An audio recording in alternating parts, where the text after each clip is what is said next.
Các bạn thân mến, trong thế giới rượu vang thì khái niệm vintage hay là vintage wine được nhắc đến rất là nhiều.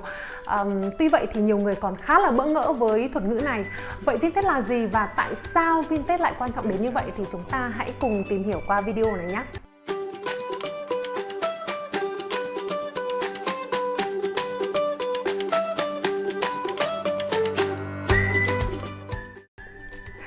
Trước hết, vintage là niên vụ, là năm thu hoạch nho và sản xuất ra loại vang nào đó, và nó được ghi rất là rõ trên nhãn của mỗi chai vang.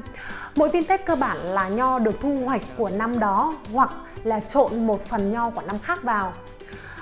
Thường thì những loại vang đỏ này, vang hồng hay là vang trắng thì được ghi năm trên nhãn chai.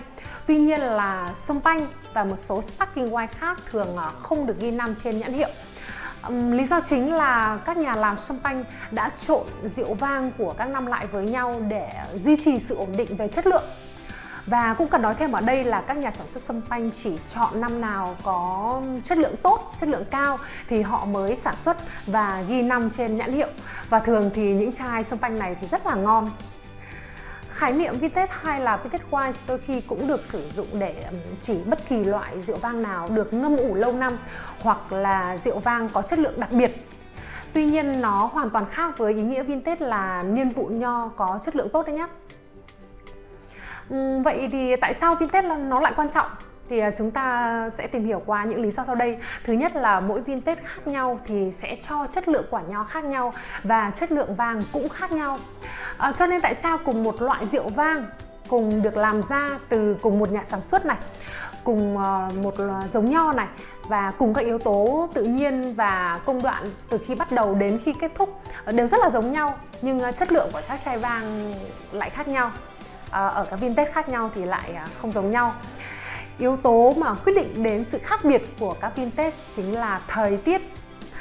Ở những vùng sản xuất rượu vang có khí hậu lạnh thì vintage vô cùng quan trọng, bởi vì nếu gặp niên vụ nho ấm áp hơn thì nho sẽ chín kỹ hơn và vì thế làm ra rượu vang ngon hơn.